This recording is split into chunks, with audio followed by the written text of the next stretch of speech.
ఈరోజు మనము summer special అయిన పచ్చి మామిడికాయతోటి టమాటా కాంబినేషన్ తోటి మంచి రోటి పచ్చడి అయితే ప్రిపేర్ చేసుకుందాం. టేస్ట్ మాత్రము చాలా బాగుంటుంది. మిగిలిన రోటి పచ్చళ్ళ కంటే కూడా చాలా టేస్టీగా ఉంటుంది. మార్నింగ్ టైమ్స్లో హడావిడి లేకుండా టిఫిన్స్లోకైనా రైస్లోకైనా సర్వ్ చేసుకునేలాగా ఈ చట్నీని అయితే మనం ప్రిపేర్ చేసుకోవచ్చు.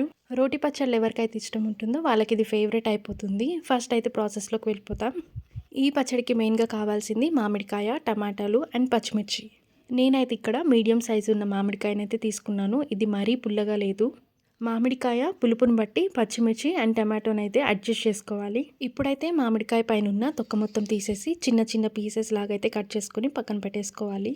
ఫస్ట్ అయితే నేను మామిడికాయ మీద ఉన్న తొక్కను తీయలేదు. ఆ తర్వాత మళ్ళీ రిమూవ్ చేసి యాడ్ చేశాను. సో మీకు ఇష్టం ఉంటే తొక్కతోనే వేసుకోవచ్చు, లేదంటే ముందే తొక్కనైతే రిమూవ్ చేసేసుకొని ఆ తర్వాత చిన్న చిన్న పీసెస్ లాగా కట్ చేసుకొని పక్కనైతే పెట్టేసుకోండి. నెక్స్ట్ అయితే టమాటోస్ని కూడా అంతే 4 ముక్కల్లాగా కట్ చేసుకొని రెడీగా పెట్టేసుకోవాలి.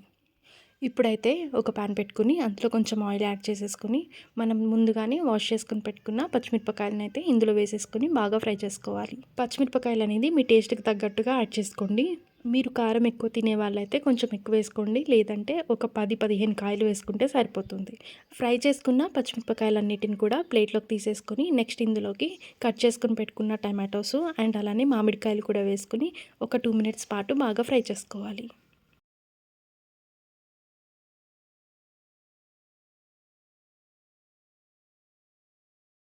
మామిడికాయ ముక్కలు యాడ్ చేసుకున్న తర్వాత ఒక 2 నిమిషాల పాటు అలా కలిపేసుకొని నెక్స్ట్ అయితే మూత పెట్టేసి ఒక 2 మినిట్స్ పాటు మగ్గనివ్వాలి వీటన్నిటిని కూడా. 2 మినిట్స్‌కి మనకైతే ముక్కలు ఈ విధంగా మగ్గిపోతాయి. ఆ తర్వాత ఇందులో కొంచెం కరివేపాకు వేసుకొని కరివేపాకును కూడా ఒక 2 నిమిషాల పాటు బాగా ఫ్రై చేసుకోవాలి. నెక్స్ట్ అయితే ఉప్పును కూడా కొంచెం యాడ్ చేసేసుకుందాము. ఉప్పు ముందే యాడ్ చేసుకోవడం వల్ల ముక్కలు అనేవి తొందరగా మగ్గిపోతాయి. వేసుకున్న ఇంగ్రీడియంట్స్ అన్నిటిని కూడా ఒక 2 నిమిషాల పాటు బాగా కలిపేసుకొని ఒక 2 మినిట్స్ పాటు ఫ్రై అవ్వనివ్వాలి. 2 మినిట్స్ తర్వాత మూత ఓపెన్ చేసి చూస్తే మనకి పీసెస్ అన్నీ కూడా చక్కగా ఫ్రై అయిపోయి ఉంటాయి. నెక్స్ట్ అయితే ఇందులోకి ఫైనల్గా ఒక కట్ట కొత్తిమీరని సన్నగా కట్ చేసుకొని యాడ్ చేసుకోవాలి. అలానే కొన్ని పల్లీలను కూడా వేసుకోవాలి. ఈ స్టేజ్లోనే కొంచెం వెల్లుల్లి రెబ్బలను కూడా వేసేసుకోవాలి. వెల్లుల్లిని కొంచెం ఎక్కువనే యాడ్ చేసుకోండి. టేస్ట్ అయితే చాలా బాగుంటుంది వెల్లుల్లి ఫ్లేవర్ తోటి. ఇప్పుడు యాడ్ చేసుకున్న ఇంగ్రీడియంట్స్ అన్నిటిని కూడా ఒకసారి బాగా మిక్స్ చేసుకొని స్టవ్ అయితే ఆఫ్ చేసుకోవాలి. నెక్స్ట్ ఈ ఇంగ్రీడియంట్స్ అన్నిటిని కూడా ఫ్యాన్ కింద ఒక 2 మినిట్స్ పాటు బాగా చల్లారపెట్టుకుని ఆ తర్వాత మనమైతే మిక్సీ పట్టుకుందాము.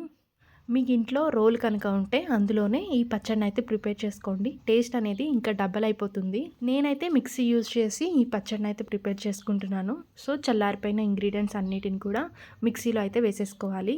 మనం ముందుగానే ఫ్రై చేసుకుని పెట్టుకున్న పచ్చిమిర్చిని కూడా ఇందులో యాడ్ చేసేసుకోవాలి. మనము సాల్ట్ ఆల్రెడీ యాడ్ చేసుకున్నాం కాబట్టి ఇప్పుడు ఏం యాడ్ చేయాల్సిన అవసరం లేదు. నెక్స్ట్ ఇందులోనే కొంచెం జీలకర్రను కూడా యాడ్ చేసేసుకోవాలి.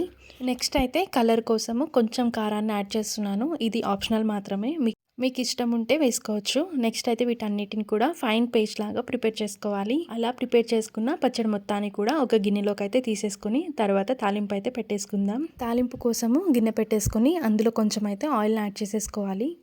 ఆయిల్ హీట్ అయిన తర్వాత ఇందులో కొంచెం జీలకర్ర, ఆవాలు, తుంచుకున్న ఎండుమిరపకాయలు, కొంచెం కరివేపాకును కూడా వేసేసుకొని బాగా ఫ్రై చేసుకోవాలి. అందులోనే దంచుకున్న వెల్లుల్లి రెమ్మలు కొన్ని వేసేసుకొని వాటన్నిటిని కూడా చక్కగా ఫ్రై చేసుకొని మనం ముందే ప్రిపేర్ చేసుకున్న పచ్చడిలోకి అయితే ఈ తాలింపు మొత్తాన్ని కూడా వేసేసుకొని బాగా మిక్స్ చేసుకోవాలి.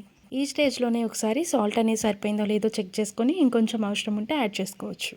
సో ఫైనల్గా మన మామిడికాయ టమాటో పచ్చడి అయితే రెడీ అయిపోయింది. టేస్ట్ మాత్రం చాలా బాగుంది. మీరు కూడా ఖచ్చితంగా ట్రై చేసేయండి. సో అంతే గాయ్స్, ఈ వీడియో నచ్చితే కనుక ఒక లైక్ చేయండి, షేర్ చేయండి, సబ్స్క్రైబ్ చేసుకోవడం మాత్రం అస్సలు మర్చిపోవద్దు. మరిన్ని ఇంట్రెస్టింగ్ రెసిపీస్ కోసము మన ఛానల్ని అయితే ఫాలో అవుతూ ఉండండి. మళ్ళీ నెక్స్ట్ వీడియోలో కలుద్దాం. అంతవరకు బాయ్ బాయ్.